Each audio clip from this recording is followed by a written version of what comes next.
Alrighty. How's that for an entrance? Yeah, crack myself up. All right, so I wanted to talk a little bit about snake plants. They are the first love of my life, if you will, for plant life, that is. And they're very, very, very fun to grow because they will perform for you. They will. They will perform for you. They will perform for you nicely. But you have to give them love. A lot of people have asked me before, well, don't I only have to water them like once a year? No. Pretty much you need to water them when they are bone dry. You can let them be bone dry for quite a while. But then you need to really soak them. Don't just do a little water on top like and just think that's going to help. You have got to drench your snake plant. You've got to drench it. Drench it. Growl. You got to drench it. And yeah, so I want to show you some varieties. That's the dog drinking water. My dog niece is still here.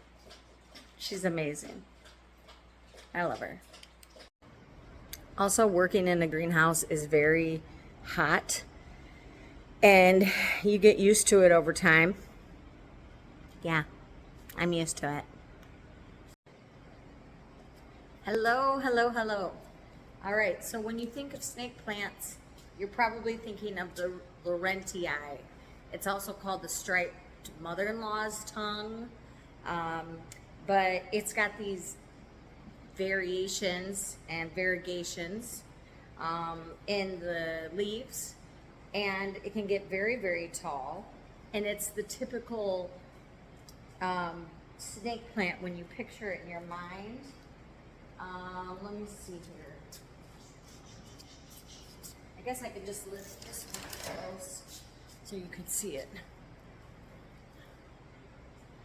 There you go. Just beautiful. And some of the ends are crusty because I tend to not water them enough, and they're a little beat up, so I'm going to have to trim those off. These plants are awesome and they're easy to care for. So yeah, Laurentii. Another one type of a snake plant is called black gold. I love this one. I've just recently cleaned the leaves. I mean, they're not perfect, but you can tell the dust and pollen are off of it, and cobwebs. The new leaf that it's sending out has green along the ridges. This hopefully will turn yellow with time. But if not, it's signaling to me I'm not getting enough light. So my brother is not turning yellow because he wants to use his chlorophyll. Anyway, this is in a vintage pot. And so I think that vintage pots are great. These vintage terracotta pots, they just are so cool. So that is that. Okay, this one's called moonshine. Yeah, you wanted some moonshine. I got your moonshine. And for some reason, I keep thinking, is it mixed with a whale tail? My goodness, look at that. It's so fat, but it's not. I believe it's moonshine. And they're also known as the silver leaf snake plant.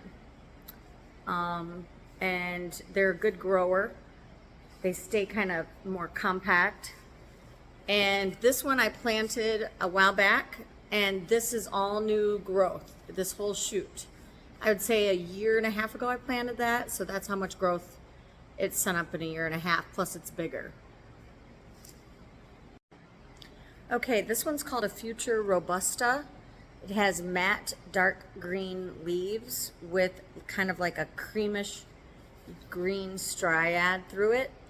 It is a medium sized variety, and I put other pieces of different kind of snake plant that lost its leaf. So I cut them up and put them in here, just trying to do an experiment. And that's a good thing to remind you about with plants. Just have fun, just experiment. You might lose a couple along the way, and I understand. I get emotional about my plants too, but you learn and you get having some cool, fun, you know, kind of like sciencey experiments. This one's gonna surprise you. Dracaena starfish.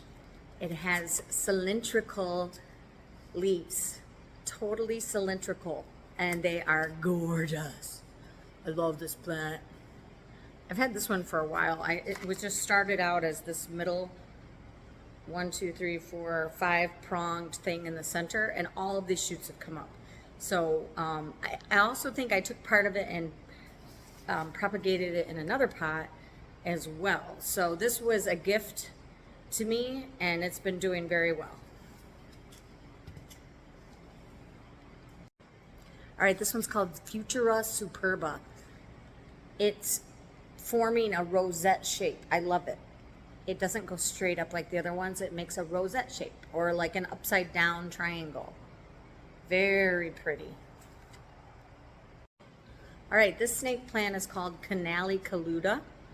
It has very long arms or leaves.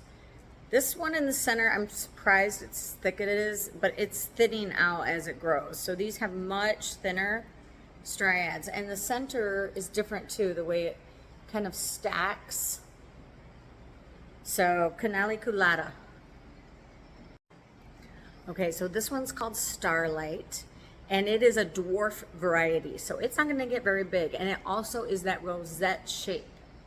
I love these in terracotta. I know I keep saying that, but I do. Let me show you one that looked like it was dying that I saved.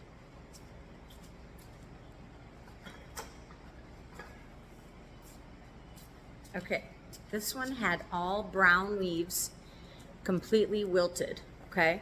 I put it in this little tiny pot, and I said, please, I said a little prayer, and look at the new shoots. Look at that.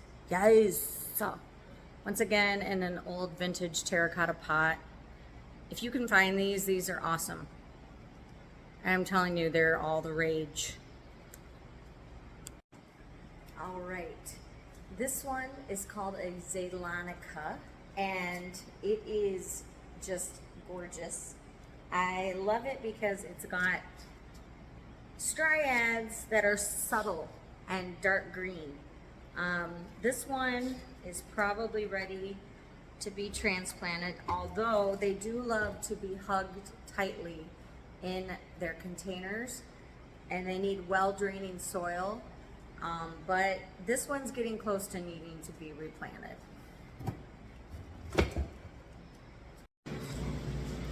All right, so I'm trying to figure out all of this video and stuff, and I realize that I've been filming in different ways, vertically versus horizontally. Okay, all right, girl.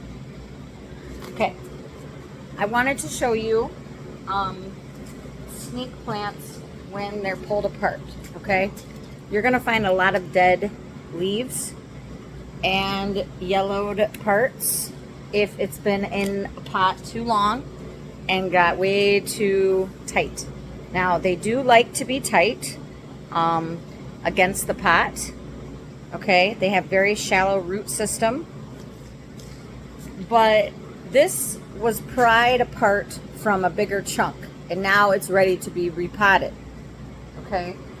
And here is the chunk that's left, okay? If I want a new chunk, all I have to do is take a knife or my hands or anything and just pull it apart. Now I've got a whole nother snake plant, okay? So that's that.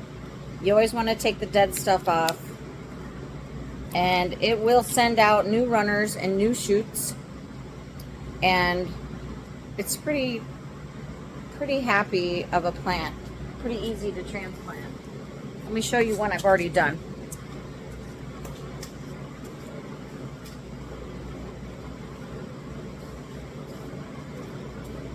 All right, so this is a little red, white, and blue one. Super cute for July 4th. I don't know if any of you are having July 4th celebrations, but this is the Laurentii snake plant, okay? And I hope that you will be encouraged with snake plants. They're very fun. They look great. They add a bit of jungle pizzazz to your life. And yeah, when people say that they like to be ignored, don't forget they need love too. They need love too. All right, well, I hope you have a great, blessed day, and I hope you're enjoying your summer.